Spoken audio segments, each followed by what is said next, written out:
Well, for the first time this season, the Wofford Terriers were tested deep into a ball game, and they answered the call with a thrilling 20-17 win over the Furman Paladins before a packed house this past Saturday at Gibbs Stadium. The 5-0 Terriers now set their sights on Georgia Southern. We welcome in Coach Mike Ayers. How are you, sir? Doing great, thanks. Well, you got the win. We did. And it was a ball game, as we said, that really tested your guys. You're down at the half. What were your initial impressions after the ball game Saturday, after you talked to the guys and had a chance to decompress a little bit? Well, we thought the game would probably go like it did. We knew that Furman, quality football team, we knew they'd come in and they'd play lights out, and what we had to do was try to match them. And their offense is very good. They have an outstanding tailback. The freshman quarterback is really a good player. And then defensively last year, they caused us all kinds of problems. So it was going to be a struggle. We knew that from the get-go. We started out in the ball game on defense, and they were moving the football, and we were struggling a little bit from a defensive standpoint. They did a nice job on play selection and moved it down and got a score, and all of a sudden we're down. But we rallied and were able to come back and have a score. The first half was kind of a feel-out process in a very physical way. Mm-hmm. And then in the second half, we made some adjustments on both sides of the ball. We got our kids more conscious of seeing the quarterback throwing the football. We got a little bit more pressure on him.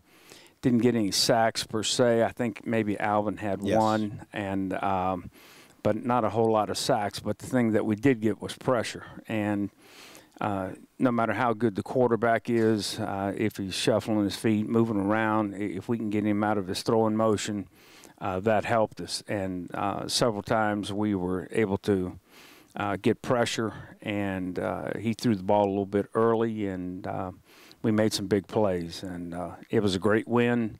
To be 5-0 right now, it's awesome. Yeah, and you can't be any better. Well, we can't unless we do something well this week. And the challenge this week, Georgia Southern in Statesboro, on the road, packed house, and they've got one loss.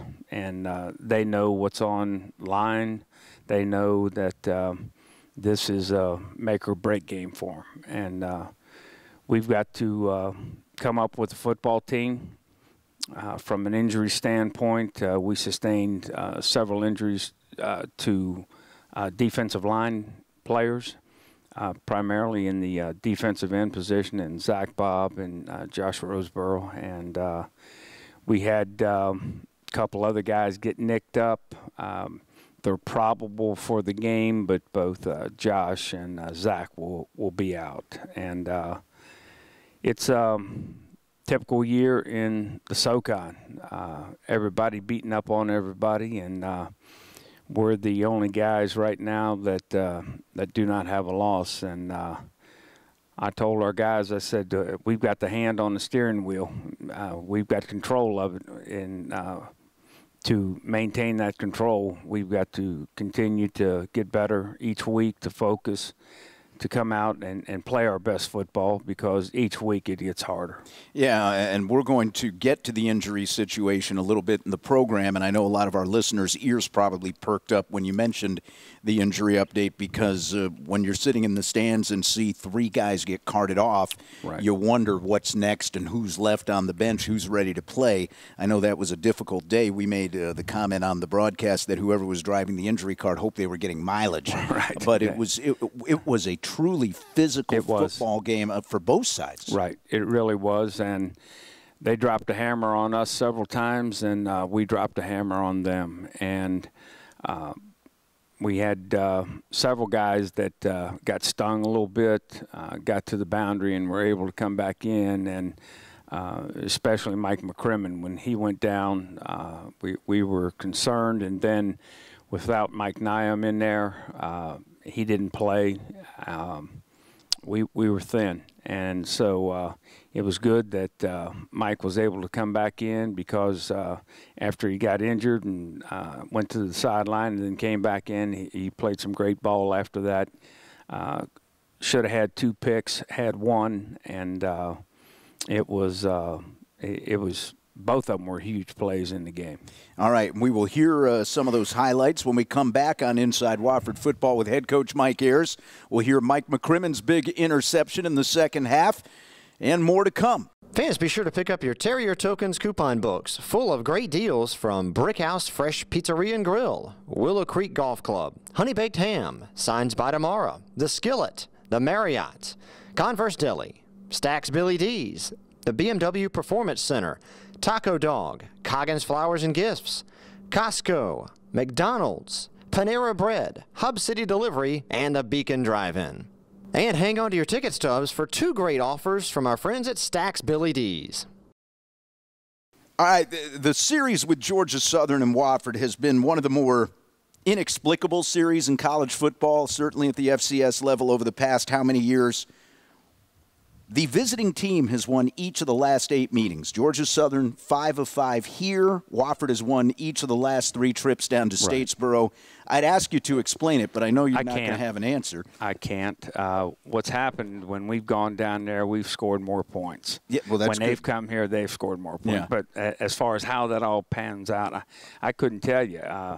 But it's unusual. Yeah, it's unbelievable. Most of the time you have a home field advantage, but in this series it seems like the visiting team has the advantage. I hope that runs true. Again, we have a football team that has tremendous athletes.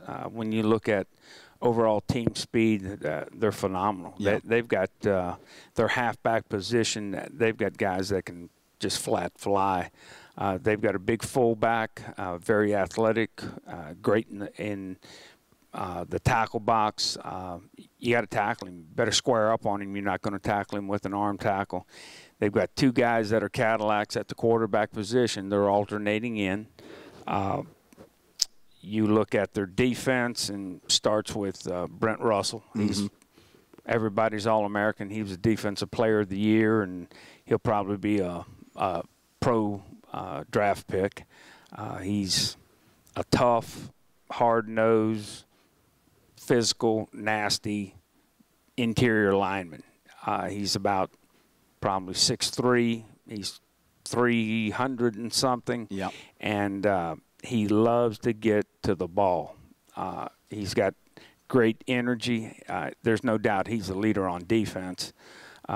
Their second level and third level players, boy, they can run. Yeah. And it's tough to run away from guys like that.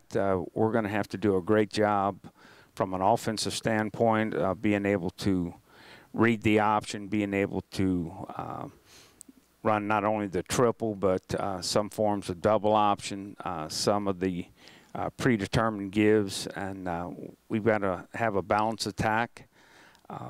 We've got to play great defense. We're down on some linebackers. You look at, in the Furman game, Kevin Thomas and Mike McCrimmon were the 2 leading tacklers, and they made a lot of tackles, but in this game they're going to have to make even more. We're going to have to be sound as a dollar on defense. The thing that they've done the past 2 times that they've come into our stadium, we've defended them well, and we've had a situation where offensively we've struggled. We put the ball on the ground, and you give them a short field, you got problems. They do a great job. Jeff and his staff do a great job of scheming, do a great job with formations, motion, and we've got to be really sharp on defense. Kicking game-wise, they're good. Adrian Moore has gone there. Well, yeah. I think after his 18th year in Statesboro, he after he's 2000 after 2000 returns, but they've got another guy to replace him, and he's a quality player. It's going to be a tough place to play. Last time we were down there, it was a sellout. This time it'll probably be a sellout.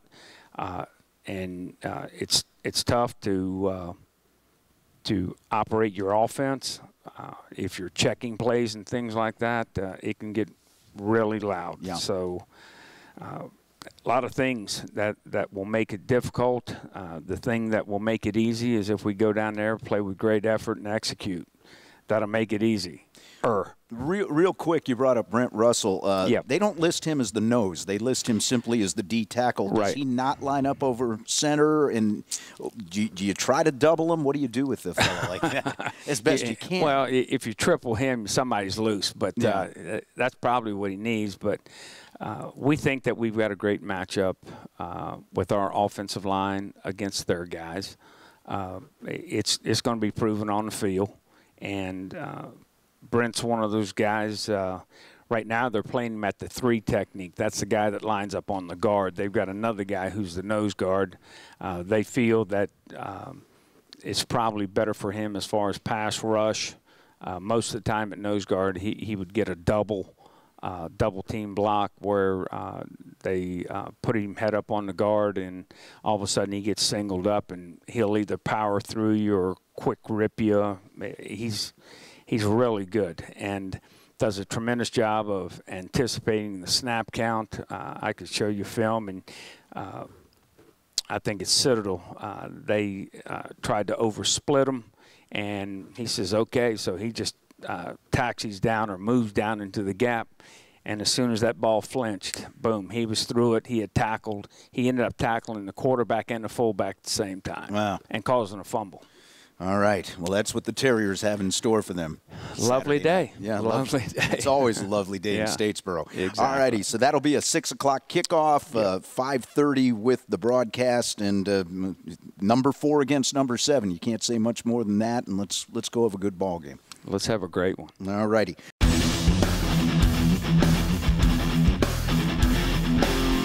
Crunch it.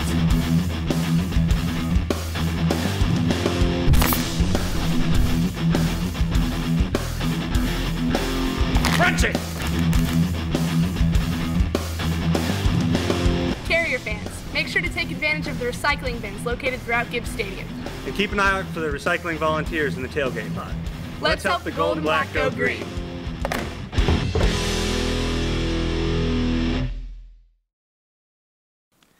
And we're joined by assistant Terrier football coach, wide receiver coach Freddie Brown III, as the Terriers get ready for Georgia Southern this week. And Freddie, a good win for the guys. And I know that, it's nice when your wide receivers catch passes, and Jeff Ashley had a huge reception, the go-ahead score on a long touchdown reception from Brian Cass. But so much of what your wideouts do is centered on blocking.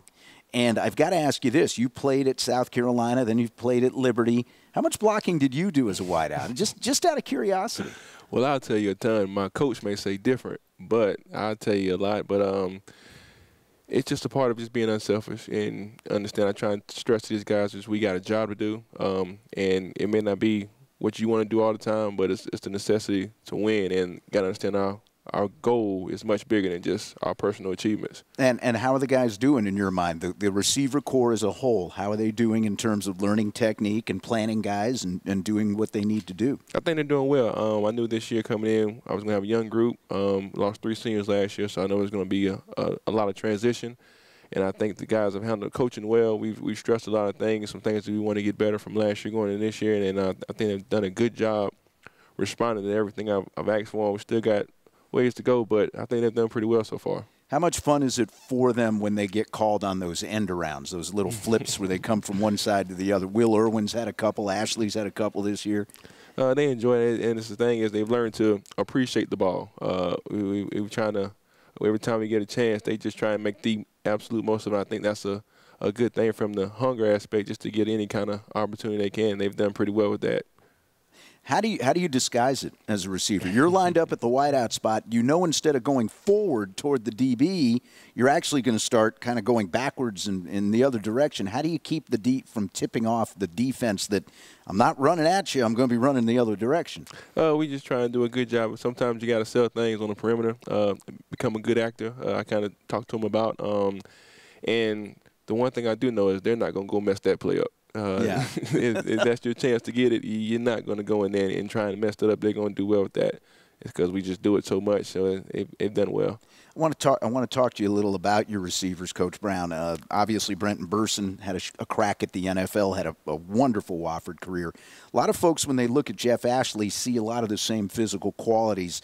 What kind of skill set does Jeff have, and what kind of limit do you think he has, or what kind of ceiling do you think he has in terms of developing? Well, I think Jeff is a big, long receiver, good size, 6'3" guy.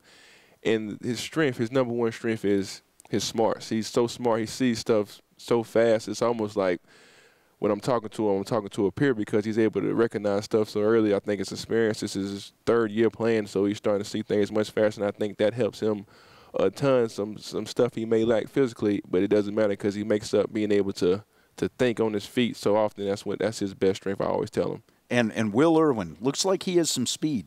Yes. He's Will has been the first freshman I've worked with now. It's his second year, and he sat back and learned a lot last year, and it was tough for him, but he sat back and was mature about it. And this year he's been able to get in the game, have some opportunities. Had one bad play Saturday, but we're going to fix that this week.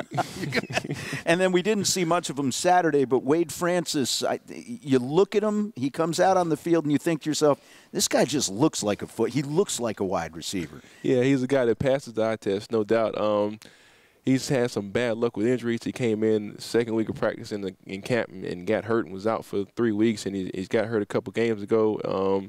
And he's going to be a guy when he gets a chance to get some experience, he's going to have a major opportunity to be a good receiver here. And finally, your dad, Freddie Brown Jr., of course, played here at Wofford, coached here at Wofford, and has been the head coach for some time now at Spartanburg High School. What have you learned about coaching from your dad? I pretty much learned everything about football from my dad, and from coaching to playing. He's always done a good job of not. I've just learned by watching him. He's never just had to go over the top and tell me things and try and force things down my throat. And nothing. I've done this because he didn't force. Most people think your dad forced you to coach. Not at all. I just sat back and learned, and learning from him and how good he is with this is something I wanted to do just by his example alone. Mm-hmm. And I think he does a great job of just relating to kids and making kids excited to play for him. And that's what I'm trying to be able to bring to the table in a little different way, but I'm trying to be like him as best I can. Well, Coach Brown, great to have you on the program. Thanks for joining us. I appreciate it.